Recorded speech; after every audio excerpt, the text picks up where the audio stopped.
보세요. 무능력자. 고등학교 2학년짜리 아들놈이 말이에요. 학교 앞 카메라 가게에서 애들을 현혹시켜갖고 말이죠. 자, 용돈으로 카메라 장만하자. 한 달에 5만 원만 내면은 10개월 50만 원으로 디지털 카메라를 가질 수 있다. 해가지고 아들놈이 카메라를 사갖고 왔대요. 5만 원씩 10달에 주기로 하고. 그랬을 때 그 아버지가 야 인마, 너 인마 왜 애들한테 지금 외상질 가르치고 있어? 이거 필요 없어. 갖다 줄 수도 있죠, 그죠? 그럼 취소하는 거잖아요. 근데 갖다 주는 게 아니라 왜 50만 원, 5만 원씩 10만 원이면 10개월이면 50만 원씩이라는데 50만 원짜리 카메라에 왜 삼각대가 없고 후레쉬가 없어? 그걸 뺏어갔다는 걸 뭐예요? 취소하지 않는 것으로, 그죠? 그런 내용으로 이해하시면 되죠, 그죠? 야, 50만 원을 일시불로 주면 얼마냐? 계산을 했다는 걸 뭐예요? 취소하지 않는 것으로, 그죠? 그런 내용이에요. 그래서 경기가 이루어졌다. 다섯 번째 어떤 말이에요? 다섯 번째 보면 자, 담보의 제공이라는 말이 나와 있죠. 이게 속아요. 잘 속아요. 담보의 제공은 인적 담보, 물적 담보 모두를 포함한대요. 인적 담보가 뭐죠? 사람이 보증을 서는 걸 인적 담보라고 해요. 물적 담보라는 건 뭐예요? 담보물을 제공하는 것을 물적 담보라고 그러죠. 그럼 잘 보세요. 자, 우리는 가령 이래서 아까 뭘 보세요. 무능력자가 상대방과 매매 계약을 체결했을 때 무능력자의 법정 대리인이 알았어, 내가 책임질게. 이런다는 건 뭐예요? 취소하지 않는 것으로 보죠. 그래서 우리는 담보의 제공은 이렇게 출제가 돼요. 장난을 치느라고 말이죠. 잘 기억해 두셔야 돼요. 취소권자가 채권자로서 담보를 제공받거나 취소권자가 채무자로서 담보를 제공하거나 어느 경우에나 법정 추인이 된대요. 취소권자가 채권자로서 담보를 제공받거나. 자, 보세요. 가령 갑이 을이라는 사기꾼에게 취소할 수 있죠, 그죠? 넌만 나한테 사기쳤는데 너 하는 짓 봐서는 중도금 잔금 날짜에 제대로 이행이 될지 심히 의심스러워. 너 보증인 세워라. 그래서 보증인을 제공받는다는 것은 뭐 하지 않는 것으로 보자? 취소하지 않는 것으로 보자. 또는 아까 무능력자의 법정대리 내가 책임질게. 자, 책임지겠다. 담보를 뭐예요? 제공하거나. 어느 경우에나 법정 추인이 되는데 전에 행정고시에 이렇게 출제가 된 게 그렇게 자주 나왔어요. 자, 시험 문제 가서 취소권자에게 상대방이 담보를 제공해온 경우 이렇게 출제가 됐다니까요. 취소권자에게 상대방이 담보를 제공해온 경우 법정 추인 될까요? 안 될까요? 잘 생각해 보세요. 이렇게 나왔다니까. 다음 중 법정 추인의 사유로 볼 수 없는 것은 이거는 법정 추인이 된다 안 된다? 안 돼요. 그래서 앞 글자만 따서 외우신 분들이 있죠. 자, 법정 추인은 이행의 청구, 전부나 권리의 전부나 일부의 양도, 전부나 일부의 이행, 경계, 담보의 제공, 강제 집행 이렇게 나옵니다. 앞 글자만 따신 분은 반보의 제공, 반가워서 이게 법정 추인의 사유가 되는 줄 아는데 이게 아니잖아요. 왜? 가장 중요한 건 취소권자에게 상대방이 담보를 제공해왔다는 사실만 갖고는 취소권자가 뭐 할 수도 있어요? 거절할 수도 있잖아요. 자, 우리가 취소권자에게 제공해온 담보를 취소권자가 뭐예요? 제공받은 경우 이래야 법정 추인이지. 아시겠습니까? 그래서 상대방이 제공해왔다는 사실만으로 법정 추인이 되는 것이 아니다. 그래서 이 말이 그렇게 전에 출제된 이후에 주택관리사에도 나왔고 여러 민법 시험 문제 이렇게 함정식으로 출제됐던 바가 있습니다. 잘 이해하셔야 돼요. 상대방이 제공해왔다는 사실만으로 법정 추인이 되는 게 아니에요. 취소권자가 뭐예요? 제공받았을 때 법정 추인이 되는 겁니다. 여러분, 우리의 물권 변동의 시점이 언제예요? 등기 신청을 접수한 때, 등기부에 기재한 때, 등기부에 기재한 때. 마찬가지로 제공받았을 때지 제공해왔다는 사실만으로 법정 추인이 되는 것이 아니다. 이런 내용으로 정리해 주시면 되겠죠. 다음에 뭐가 나와요? 강제집행이 나오죠. 그럼 강제집행이라는 것은 보세요. 자, 이건 어느 경우에나 마찬가지예요. 사기꾼에게 취소권자가 사기를 이유로 취소할 수 있잖아요. 취소할 수 있음에도 불구하고 뭐예요? 오히려 넌마 왜 매매등만 갖고 와? 사기꾼의 재산에 강제집행한다는 것은 뭐 하지 않겠다는 거예요? 취소하지 않겠다는 것이다. 그런 내용으로 이해하시면 되겠죠. 또 누구도 마찬가지로 착오를 일으킨 맹지를 잘못 매서 착오를 일으킨 매수인이 말이죠. 매매대금을 안 갖고 와요. 거기 상대방이 강제 집행을 하는데 고스란히 취소권자가 나는 맹지 잘못 샀어. 착오를 이유로 취소할 거야. 그러면 되잖아요. 한마디 하면. 근데 고스란히 강제 집행을 당하고 있다는 것은 뭐 하지 않는 것을 보자? 취소하지 않는 것을 보자. 그래서 우리가 취소권자가 상대방의 강제 집행을 당하고 있거나 아니면 취소권자가 상대방의 강제 집행을 한 경우나 어느 경우에나 법정 추인의 사유가 되는 거죠. 그런 얘기예요. 근데 이 법정 추인의 사유는 아까 그랬잖아요. 이런 행위 속에는 취소하지 않겠다는 의사합치가 뭐예요? 포함된 것으로 보자 그랬잖아요. 그죠? 그렇기 때문에 법정 추인은 이의를 보류한 경우에는 이런 사유가 발생할 당시 이의를 보류한 경우에는 법정 추인이 된다 안 된다? 안 되는 거예요. 자 보세요. 가령 아까 제가 그랬잖아요. 맹지를 잘못 매수한 자가 말이죠. 자 우리가 착오를 일으켰대요. 맹지 집도 못 져요. 그러면 집도 못 지면 그 착오를 이유로 취소하면 될 거 아니에요. 그죠? 그런데 그럼에도 불구하고 중도금 날짜에 중도금과 잔금 날짜에 잔금을 갖고 온다. 즉 취소권자가 상대방에게 전부나 일부를 이행한다는 것은 뭐 하지 않는 것을 보자? 취소하지 않는 것을 보자 그랬잖아요. 그런데 갖다 주면서 한마디씩 꼭 이의를 보라 그래요. 뭐라고? 야 이거 알고 봤더니 맹지야. 만약 이웃 거주자가 통로를 개설해줘야 내가 집을 지을 수 있는데 이웃 토지 소유자가 사용 승낙을 안 해서 내가 집을 못 짓는 경우에는 취소할 수도 있어. 뭐를 보류했다? 이의를 보류했다라면 법정 추인이 된다 안 된다? 안 된다 이 말이에요. 그래서 이런 행위가 있을 당시 이의를 보류하지 않았어야 되는 것이다. 그런 내용으로 이해하시면 돼요. 거기다 또 하나 이제 골치 아픈 게 하나 있어요. 뭐 어떤 말이 나와 있습니까?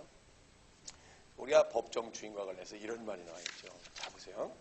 자 우리가 법정 추인의 요건 맨 밑에 법정 추인의 요건이 있잖아요. 법정 추인도 취소의 원인이 종료한 후에 행해져야 된다. 다만 무능력자의 법정죄는 예외다. 이건 아까 해봤고요. 다음에 두 번째 별표. 자 별 두 개. 이 말을 이해를 못하면 골치 아프죠. 우리는 법정 추인의 사유는 아까 일반적인 추인의 사유에는 취소권자가 취소권의 존재를 알고서 추인해야 된다고 그랬죠. 그죠? 근데 법정 추인의 경우는 취소권의 존재를 모르고 했을지라도 무방하대요. 보세요. 사기를 당한 자가 사기는 뭐 할 수 있다? 법률적으로 취소할 수 있죠. 그런데 사기를 당한 자가 사기당했다는 사실을 알았어야 돼요. 그러나 법률적으로 취소할 수 있다는 걸 몰랐다 하더라도 적극적으로 이행을 청구한다는 것은 뭐 하지 않는 것을 보자? 취소하지 않는 것을 보자. 맹지를 잘못 매수한 자가 법률적으로 취소할 수 있다는 걸 몰랐다 하더라도 그죠? 아 이거 잘못 산 데는 알았어요. 취소할 수 있다는 건 몰랐다 하더라도 다른 사람한테 팔아치운다는 건 뭐 하지 않는 것을 보자? 취소하지 않는 것을 보자. 그래서 여기서는 취소권의 존재를 즉 법률적으로 이런 경우에는 취소할 수도 있다. 이런 사실을 모르고 이런 행위를 했을지라도 법정 추인이 되는 것이다. 그 의미를 이해를 하셔야 됩니다. 그러니까 이런 걸 한 번만 이해를 하면 쉬워지잖아요. 이게 이해를 못하면 계속 힘들어지는 거예요. 그래서 만약 지금 제가 설명드리는 내용을 이해를 못했다면 동영상 올라가니까 반드시 한 번 더 들어보세요. 한 번 더 들어보시면 어떤 분이 뭐라고 표현하는 줄 아십니까? 하루에 몇 시간씩 강의를 들으려니까 그냥 아주 머리에 들어오지 않아가고 복잡했고 그랬는데 아유 이거 무슨 얘기인가를 몰라가지고 동영상을 반복해서 들으니까 그 사람 얘기가 섬뜩하더라고요. 머리에 와서 팍 꽂히대요. 그렇게 얘기를 합니다. 그러니까 절대로 민법을 암기해서 될 일이 아니에요. 가끔 이렇게 암기를 강조하는 경우 강의를 하는 친구들이 가끔 있는데 이거 앞 글자만 딴다고 해서 이게 문제 조금만 변형하면 이게 되겠습니까? 절대로 안 돼요. 그래서 꼭 이해를 하시라는 걸 강조를 드립니다. 우리가 본래 임의 취소는 다른 취소라는 표현을 많이 쓰고 있지만 취소할 수도 있지만 취소하면 처음부터 무효가 되고 취소할 수도 있지만 추인할 수 있어야 되고 또 조금 전에 우리가 살펴봤듯이 우리 민법 145조에서 일정한 사유가 발생하면 다시는 취소하지 않는 것입니다. 법정 추인의 사유가 인정돼야 되고 그죠? 단기 소멸제도가 적용돼야 된다. 그래서 취소권의 단기 소멸제도는 뭐다? 제척기간이다. 이런 표현을 쓰죠. 그럼 제척기간이라는 건 뭐냐? 자, 그래서 우리는 취소권은 무슨 권? 형성권이에요. 그래서 우리 제척기간이라는 말은 권리의 예정기간이다 이렇게 표현을 해요. 권리의 예정기간이다. 그래서 우리 법이라는 것은 제척기간을 둔 이유는요. 불확실한 법률 관계를 자 우리 민법의 곳곳에 제척기간을 둔 이유는 불확실한 법률 관계를 조속히 확정을 짓기 위해서 할 건 빨리 해라 이 말이에요. 그래서 권리 행사를 일정한 기간 내에 할 것에 대해서 규정을 두고 있는 겁니다. 그래서 우리 공인중개사 자격시험의 범위에는 제척기간이라는 말이 어디에서 제일 많이 들어보셨어요? 제척기간. 기억 안 나십니까? 우리가 매도인의 담보책임에서 제일 많이 들었잖아요. 그죠? 매도인의 담보책임은 권리의 전부가 타인에게 있는 경우에는 선의건 악의건 뭐예요? 우리가 말대로 이때는 제척기간이 정해져 있다 안 정해져 있다 안 정해졌어요. 그런데 권리의 일부가 타인에게 있는 경우에는 우리가 선의의 매수인은 안날로부터 1년 악의의 매수인은 뭐예요? 우리가 한날로부터 1년이다. 하자담보책임은 물건의 하자에 대해서 자 우리가 하자담보책임은 사실을 안날로부터 몇 개월이다? 6개월이다. 뭐 쭉 나오잖아요. 그죠? 제척기간이. 또 그래서 해제권도 형성권이잖아요. 그죠? 제척기간 몇 년? 10년이잖아요. 그래서 이게 계약법에서 제척기간이라는 말이 많이 나오죠. 그래서 할 거면 빨리 하자 이 말이에요. 그래서 이 제척기간은 우리 가족법에도 나와요. 어떤 경우 있는 줄 아십니까? 자, 우리가 배우자의 부정은 형사상으로 뭐예요? 간통죄를 구성하죠. 그죠? 근데 우리 민사상으로는 혼인의 결격 사유예요. 아시겠습니까? 혼인의 결격 사유인데 배우자의 부정에 대해서 혼인의 결격 사유를 문제 삼으려면 이걸 평생 문제를 삼으면 되겠습니까? 할 거면 빨리 해라 이 말이에요. 그래서 사실을 알았다라면 안때로부터 몇 개월? 6개월. 몰랐다 할지라도 몇 년? 2년이 지나면 더 이상 법률적으로 문제를 삼을 수가 없도록 되어 있어요. 잔소리를 평생 할지라도. 그죠? 이게 제척기간이라는 것은 이렇게 그 기간 내에 권리를 행사해야 된다 이 소리예요. 그래서 취소권의 행사도 뭐라고 되어 있습니까? 자, 취소권의 행사는 3년, 10년이죠. 언제로부터? 추인할 수 있는 날로부터 몇 년? 3년. 3년. 법률 행위를 한 날로부터 몇 년? 10년이죠. 자, 이 소리가 뭘까요? 추인할 수 있는 날로부터라는 건 뭐나 똑같은 말? 취소의 원인이 종료된 때로부터. 이 말이랑 똑같은 말이에요. 아까 언제 추인할 수 있다고 그랬어요? 무능력자는 언제로부터? 능력자로 된 때로부터. 사기착오를 일으킨다는 그 사실을 알았더라면 몇 년? 3년. 몰랐다 할지라도 몇 년? 10년. 그 소리예요. 3년, 10년이라는 말은 다시 한번 말씀드려요. 사기나 착오를 일으켰다는 사실은 평생 모르고 지나갈 수도 있죠. 평생 모르고 지나갈 수도 있단 말이에요. 똑똑하면. 그러니까 이때의 경우 알았다라면 몇 년? 3년. 몰랐다라면 몇 년? 10년. 그 기간 중 어떤 기간이 먼저 도래함으로써 자, 먼저 도래하는 기간이 도래함으로써 취소권은 소멸한다는 거예요. 자, 보세요. 사기나 착오를 일으킨 자가 아하, 내가 저놈한테 사기를 당했구나. 착오를 일으켰구나. 8년 만에 알았대요. 그러면 안때로부터 이때는 3년이 빨라요? 10년이 빨라요? 10년이죠. 10년이 지나면 더 이상 취소권은 뭐한다? 소멸한다. 그 소리예요. 그래서 알았다라면 안때로부터 3년. 몰랐다라면 뭐? 법률행위를 한 날로부터 10년이다. 그 기간이 지나면 취소권은 소멸하고 우리가 이때는 확정적으로 유효가 되는 것이다. 그런 얘기죠. 그래서 취소권의 행사기간은 제척기간이므로 법원이 직권으로 고려한다. 이거 누가 주장할 필요도 없어요. 한 달로부터 따져서 10년이니까 그죠? 주장할 필요도 없다. 그런 내용이죠. 자, 그러면 단원 정리하고 이 시간 마치겠습니다. 1번 무능력자가 한 취소를 그의 법정 대리인이 자신의 동의 없음을 이유로 다시 또 취소할 수 있다. OX, X죠. 아까 무능력자의 취소는 무능력을 이유로 다시 또 취소할 수 없다고 그랬죠? 다른 건 가능해도 취소할 수 있는 법령이가 요식행위인 경우 취소권의 행사에도 일정한 형식이 필요하다. OX, X죠. 취소권의 행사는 불료식행위예요. 매매계약을 한 후 매도인이 소유권 이전 등기의 말소 등기 절차 이행을 청구하거나 매수인이 대금 반환을 청구하는 것은 그 전에 매매계약을 취소하는 의사표시가 포함된 것으로 해석할 수 있다. 맞는 말, 틀린 말? 맞습니다. 판례가 그래요. 그러니까 취소의 의사표시는 명시적일 수도 있고 뭐예요? 묵시적일 수도 있다. 뭐예요? 대금 돌려달라는 건 취소한다는 의사표시가 포함된 것으로 보자. 그런 뜻입니다. 법률행위가 취소되면 실효화된 관계에서 원상회복 의무가 발생한다. 이렇게 출제가 됐어요. OX, X입니다. 우리는 실효화된 관계에서 고치세요. 부당이득 반환 의무가 발생한다. 이래야 맞죠? 그래서 부당이득 반환의 내용이 무능력자의 경우는 뭐죠? 현존이. 사고사기 강박의 경우는 뭐죠? 원상회복. 그래서 원상회복이라는 말만 그냥 나오면 안 돼요. 무능력자의 경우는 보니까 현존이 이기니까. 아시겠죠? 그런 내용으로 이해하시고. 다음에 무능력자가 취소했다고 해서 그의 법정들의 추인권이 소멸하는 것은 아니다. 이렇게 출제가 되게 되어 있어요. OX, X죠.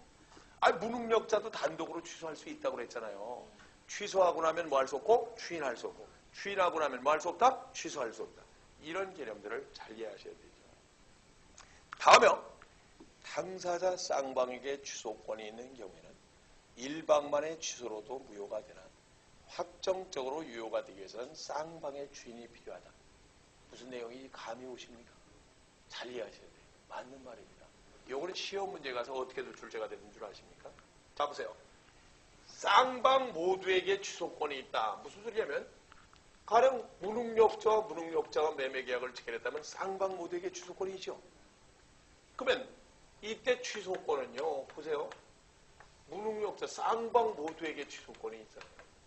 그래서 얘도 취소할 수 있고 얘도 취소할 수 있고 얘의 법정 대리인도 취소할 수 있고 얘의 법정 대리인도 취소할 수 있죠. 아시겠습니까?